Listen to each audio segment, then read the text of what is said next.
मी सूरज गायकवाड मोहोळचा व्यापारी.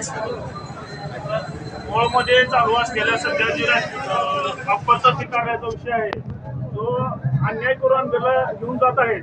त्याच्यामुळं मोहोळ बाजारपेठेवर फार मोठा परिणाम होणार आहे. सगळ्या व्यापाऱ्यांचं, छोट्या मोठ्या व्यापाऱ्यांचं, टप्पेवाल्यांचं जे नुकसान होणार आहे. त्याच्यासाठी मोहोळ आज व्यापाऱ्यांनी बंद केलेलं आहे. हे बंद बेमुदत आहे.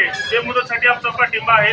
कुठल्याही समितीचा, कुठल्याही राजकीय व्यक्तीचा, कुठल्याही संघटनेचा आम्हाला दबाव नाही. आम्ही व्यापाऱ्यांनी उत्स्फूर्तपणे हा बंद पाळलेला आहे आणि याला सर्वांनी पाठिंबा द्यावा ही आमची विनंती आहे.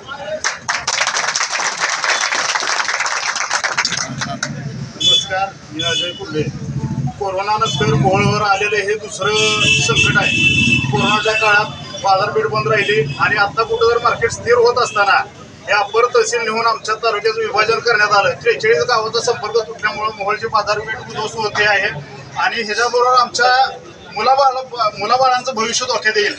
तर कृपा करून आमचा बेमुदत बंदसाठी स्वइच्छेनं पाठिंबा आहे आणि अप्पर तहसील कार्यालय जोपर्यंत रद्द होत नाही तोपर्यंत आम्ही आमची दुकानं स्वइच्छेनं बंदू.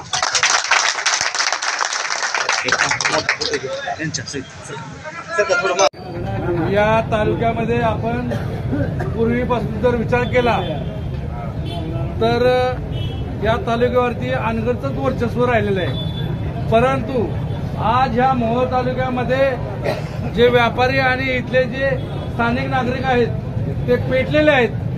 परंतु ज्या दिवशी आपल्याला माहीत पडलं की मोहोळचं अप्पर तहसील कार्यालय अनगरला गेलं, परंतु मित्रांनो पहिल्या दिवशी जी लोकांनी आपल्या स्थानिकांनी जी वल्गना केली, आमदाराला आम्ही खेडेगावात फिरून देणार नाही. परंतु मला दुर्दैव असं वाटतं, तुम्हाला सर्वांनाच बोलतोय मी, कारण या मोहोळ शहरामध्ये मोहोळच्या आजूबाजूला येऊन आमदार नारळ फोडतात, हे आपलं कमीपणा आहे. मला असं वाटतं आपण जर खरोखर पेटलं असेल आणि मोहोळ तालुका जर वाचवायचा असेल तर या आमदाराला आणि माझ्या आमदाराला या मोहोळ तालुक्यामध्ये आणि आपल्या खेडेवाड्यामध्ये फिरायची बंदी केल्याशिवाय ही संघर्ष समिती यशस्वी होणार नाही. एवढंच बोलतो आणि थांबतो. जय हिंद, जय महाराष्ट्र.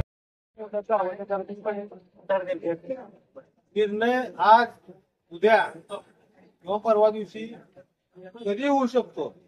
त्यावेळेस निर्णय होईल. त्यावेळेस आपल्याला आपलं गाव, आपली दुकान सुरू करायचे. त्यामुळे कुणी आपलं गाव सोडून तर फिरायला जाऊ नका.